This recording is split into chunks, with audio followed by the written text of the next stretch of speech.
ম্যাক্সে কিছুদিন আগে গিয়েছিলাম এবং এই ড্রেসটা আমার প্রচন্ড ভালো লেগেছিল, কিন্তু ম্যাক্সে তখন অফার চলছিল না।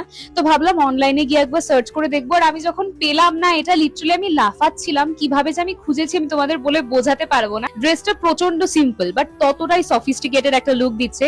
এই সামার্সে পরার জন্য কিনেছি, আর দেখতেই পারছো পাশে কিন্তু একটা পকেট পর্যন্ত রয়েছে, যেটা আমার সব থেকে বেশি ভালো লেগেছিল। সুতরাং design, quality, fabric, everything is top notch. দেখে নাও ড্রেসটা পরার পরে কেমন লাগছে, আশা করছি তোমাদের পছন্দই হবে। ফ্রেন্ডরা যখন থেকে দেখেছে আমাকে এই ড্রেসটা কিনতে, লিংক চেয়ে চেয়ে মাথা পাগল করে দিচ্ছে, কারণ সত্যি বলছি প্রচন্ড সফিস্টিকেটেড আর একটা এস্থেটিক লুক দিচ্ছে। এটা পরে তুমি বাইরে বেরোবে তো একদমই মনে হবে না যে সামার্সে তুমি পরেছো, গায়ে একদমই চিপচিপা লাগবে না, প্রচন্ড সফট ব্রিদেবল ফ্যাব্রিক রয়েছে। তোমরা এই ড্রেসটা উইথ বেল্ট আর উইদাউট বেল্ট দুভাবেই ক্যারি করতে পারবে, প্রচন্ড স্মার্ট লাগবে। লিংক চাইছো তাহলে ঝটপট আমাকে ফলো করে কমেন্ট সেকশনে লিংক লিখে দাও, অটোমেটিক লিংক তোমাদের ডিএম এ চলে যাবে। ফলো না করলে লিংকটা যায় না। বন্ধুদের সঙ্গে ভিডিওটা শেয়ার করে সেভ করে নিও কিন্তু।